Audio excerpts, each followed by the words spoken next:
Ladies and gentlemen, boys and girls, welcome to the Hyperion Hub, your meeting place for all things Disney.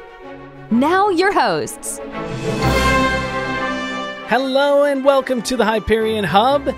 I'm John Alois, and I'm joined, as always, by Sean Degenhart. Hey there. And John Redling Schaefer. Hello. If you've listened to us throughout this entire year, you know we like to start things off with our Disney Views. Other shows have Disney News. We start with our Disney Views, and for this week, that goes to Sean.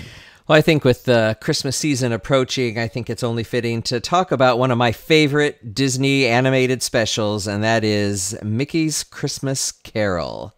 I'm sure it's a favorite of all of yours, yes? Absolutely. We watch it every single year.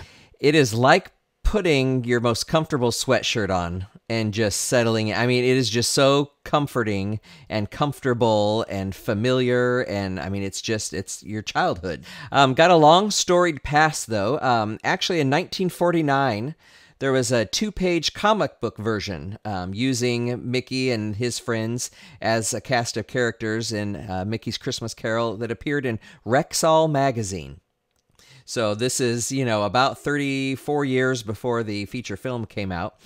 In 1975, there was a record created with the Disneyland Storyteller record album and it was called An Adaptation of Dickens' Christmas Carol performed by the Walt Disney Players.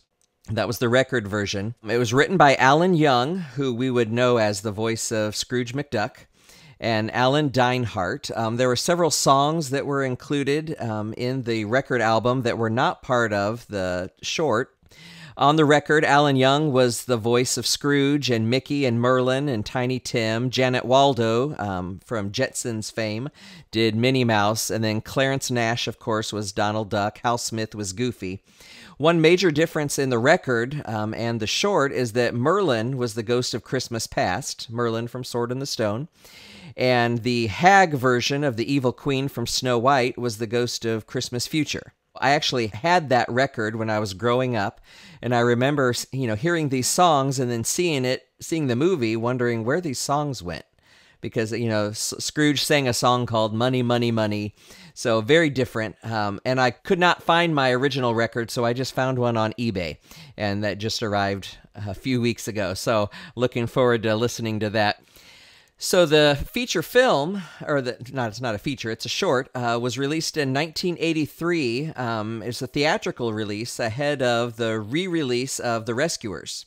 So Rescuers had come out in 1977, and, following the 7-year model, re-released with that as its the short ahead of it. Bernie Mattinson, an artist and animator at Disney, created the concept for the movie. He was an in-betweener. He was a character animator for Robin Hood and kind of grew up as Eric Larson's assistant, one of Disney's 9 old men. And he actually suggested the idea to Ron Miller. Ron had a little fun with him, saying, "What are you doing coming in here with an idea like that?" But actually loved the idea, and it was Bernie Mattinson's first directorial assignment. For this project, the songs that were in the record album were replaced by the Irvin Kostal score. And Irvin Kostal, of course, did the arranging and conducting for Mary Poppins and Sound of Music. So, I mean, it's just a fantastic score. If you're a musician and love that kind of thing, just very wonderful background music. And that wonderful song that starts the "Oh, what a Merry Christmas Day." The ghost of Christmas Past became Jiminy Cricket. And then the ghost of Christmas Future became Pete, Mickey Mouse's rival. So the story goes that when they were preparing this film, Alan Young found out they were auditioning the role, and he called to ask why he wasn't asked. Bernie said that that's not exactly how it happened, but they actually didn't think Alan Young would be interested in doing the voice of Scrooge McDuck. But of course, Alan was. And was known for Scrooge McDuck through the years. He, of course, DuckTales, and just passed away, I think, maybe 3 or 4 years ago. It was the last theatrical film for Clarence Nash as the voice of Donald Duck, but it was the first for Wayne Allwine as Mickey Mouse. So kind of a neat little passing of the torch with those wonderful character voices. The film was promoted as Mickey's first return to film after 30 years. And when you think about it, most of the animators that were working on this had never animated Mickey Mouse before. Known for a lot of cameos, it had to be fun for the Disney animators to bring out some of these characters. Huey, Dewey, and Louie, a lot of the cast of Wind in the Willows was featured there. Some of the originals like Clarabelle Cow and Horace, and just wonderful. It's fun to spot some of these cameos from some of these characters. It was nominated for an Academy Award for the Best Animated Short Film in 1984. They talked about expanding it to a feature film length, but at the time they only saw it as, maybe an annual release, and it wasn't economical for them to put that much money into expanding it.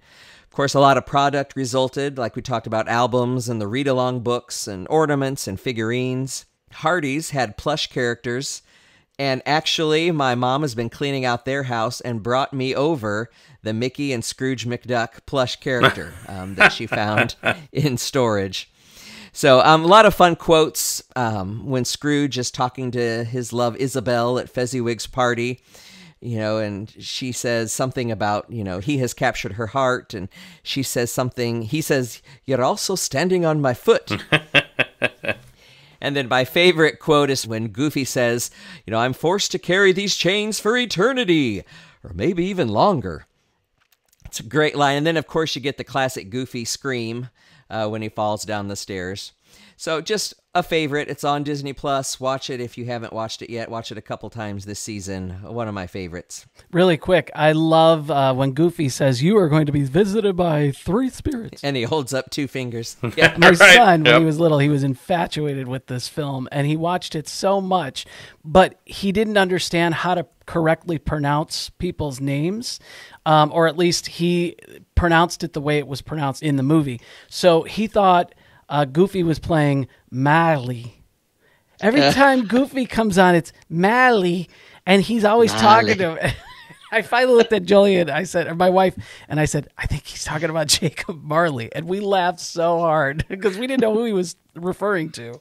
Maybe he spent some time in Boston as a kid. Who knows? Well, then when the ghost of Christmas Present, they step out of the house and he picks up the street lamp and then starts clicking it like it's a flashlight. And, he starts peeking into houses and you hear this woman scream. Just great comedy. That's Willie, by the way, Willie the Giant. Mm-hmm. Thank you, Sean. All right, now we're going to complete our circle of the World Showcase. John, take it away. Let's head back to Europe. And we go to Italy. All right. Now, my kids, we can get pizza in Italy, right? Isn't that all you think of when you go to Italy? No, not at all. What do you guys like to do? This is where we've spent the most amount of time. Even though Japan is my favorite pavilion, I have Italian heritage. I've got some really cool memories with my dad in that pavilion with very close friends from Florida. We always meet. We always eat there. Via Napoli has not only the best pizza, in my opinion, on property, it's like in my top 3, in anywhere that I've ever been to. And there's so much to see. Again, friendly cast members. Not a lot to really roam around and do, but that courtyard is just beautiful. I love the fountain, everything about that area. Yeah, for us, it's probably our least visited pavilion. We enjoy walking through it, but we have not been able to spend a lot of time there. We do want to eat at Via Napoli and some of those other places, but just haven't yet. And that's actually where one of the street performers I miss, he speaks with a whistle, and that's all he does. And you're supposed to figure out what he wants, and he's having you throw balls into the net. And I've had one daughter participate, and you'll get 50 to 75 people just watching around, watching him, and he's just so entertaining. And we all wish for simpler times these days, but that's another fond memory I have there in Italy. So let's stay in Europe and go next door to Germany. That's one of our favorites. Okay. I could spend all day in Germany. We love the Christmas ornament store, all that blown glass and those great ornaments. And, of course, Snow White's Wishing Well. And, with a name like Degenhardt, you can guess that German would be one of our favorites. Huh. How about that? Yeah.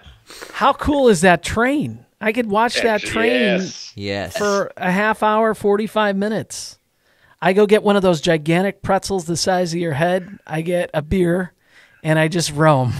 And I walk through that beautiful toy store. So cool. Yeah, I have to say, if we ever were to lose our sons at a theme park, it may be there, because every time we're walking, where's such and such? Where, I'll pick a son's name. Oh, he's back at the train again. He had to go back and watch it go one more time. I love Oktoberfest. We've eaten in the beer garden, and the show that's put on there is so cool. And anytime I'm at a Hofbrauhaus, there's one up in Rosemont that really reminds me of the Germany Pavilion. So that's one of the reasons why I like to go see it.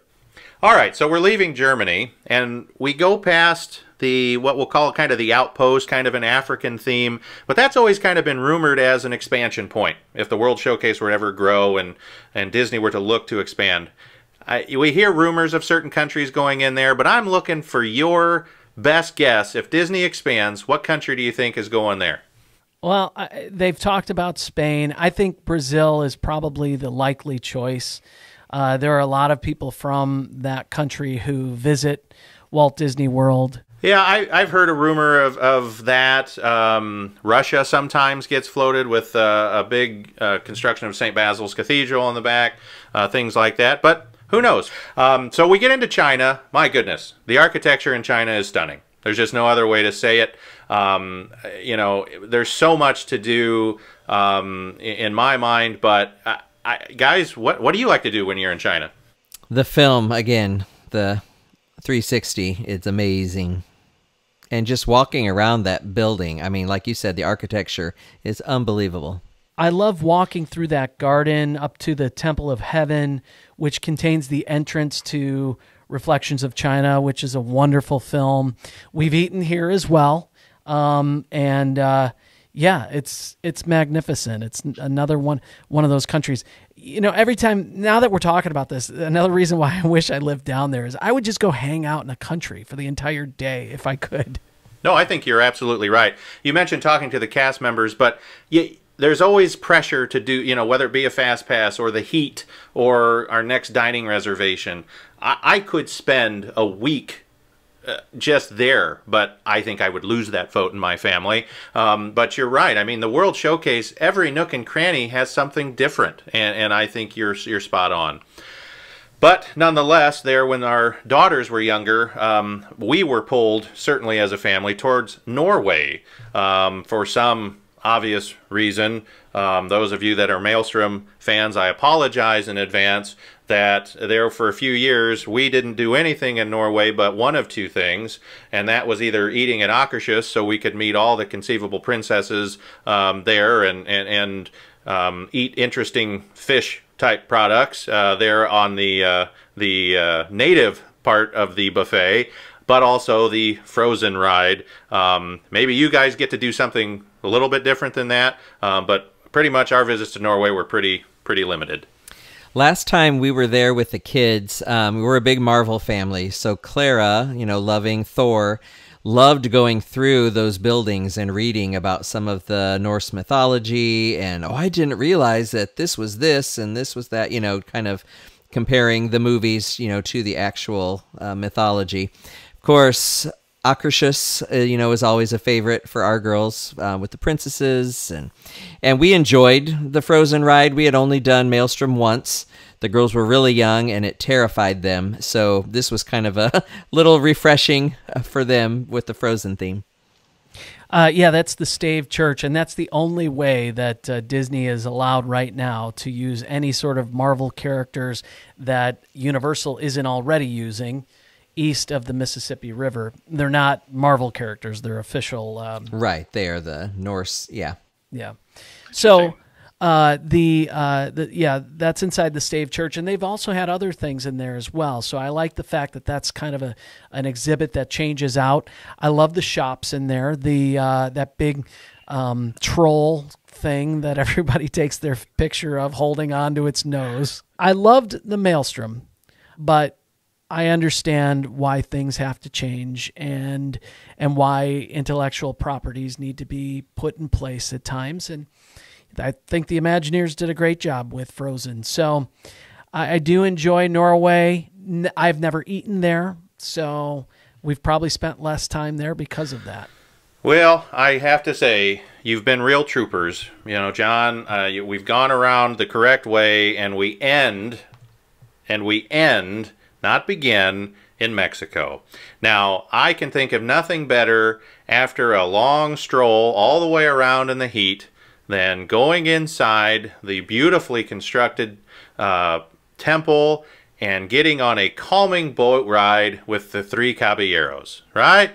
I mean, if you have any other plans of how you can cool off and wind down in Mexico, yeah, sure, maybe the bar is an option. But I tell you what, yeah, just like with my daughters in Norway when they were younger, if we pass Mexico without going for a boat ride, I'm in big trouble. Yep, Gran Fiesta, we love that. I don't think they allow it anymore. It's recent, but you used to be able to grab a margarita and take it on that boat. What? Yeah, oh, yeah, absolutely. I love the riding past the people eating on the side of the river, like in the Blue Bayou at Disneyland and Pirates of the Caribbean. Yeah, it's a really cool experience. My kids like to try on the sombreros, and there's also exhibits inside of that big pyramid as well. Yeah, Mexico's a great place. I love the mariachi bands that are there, and we've eaten in both of those restaurants several times. Well, and I think the timing's well here. As we record this, the artwork is fantastic. That's for sale related to the Dia de los Muertos. You know, obviously there's a recent push, I think, for Coco-related theming. I fear that maybe, you know, everybody talks about a new overlay for the Gran Fiesta Tour. But again, I think they've done a wonderful job. And, you know, honestly, if you're looking for good Mexican food, the quick service right across from the temple is very good as well. Hold on. I have to ask you, why do you fear that Coco would take it over? Why? Because I don't think you realize the love that this family has for the Three Caballeros, okay? Coco, loved the movie. I couldn't watch it. It came out not long after my dad died, honestly. I didn't watch it for a while, okay? But it really, you know, I get it. It's kind of hokey there in the front where you can kind of make your own face in the little display window as you go in there. That's kind of a Coco-type character. But I'm a traditionalist. I'm sorry. You know, that's classic Disney. And to see the Three Caballeros go away, I'm hoping that that's wrong, because in some of the cavalcades I've seen pictures of, which is kind of the new character interaction that you get now, the parades. There's Jose and Panchito and Donald all, even at Disney World. They're usually a Disneyland feature, because they do a lot more of Latin themes and festivals out in California. But if they're going to start bringing those guys back, oh, this is a dream, and you certainly can't get rid of their ride. Yeah, there's only two. I know you're a big Donald fan. I think there are only two attractions that have Donald in it, and that's one of them. And then the other one is Mickey's PhilharMagic. Yeah, I think those are the only two that have Donald. And at times it's not Donald's best side, especially at the end, right? Right. Well, friends, I have to say, I hope you've come to appreciate that really there's one way to explore the World Showcase, and you can plan your entire day. I get it. You may have fast passes that require you to kind of skip around a little bit, but if you would just make me the promise that once you'd go around counterclockwise at the World Showcase, and Sean, you can cheat if you want to start at the International Gateway and go that way. That's fine. But I tell you, I think we all can agree that every time we go to Epcot, and if you're like me, you forget the World Showcase opens later, there's always a sense of disappointment and then excitement when it opens up. You know, in all honesty, we like to go both ways with World Showcase, because typically by the end of the night, we're running through those last couple of pavilions. So the next time we go to Walt Disney World, we usually start on the opposite side that we started on the last time. Well, your story's changing. Your story's changing is what I'm hearing. My preference is Mexico first.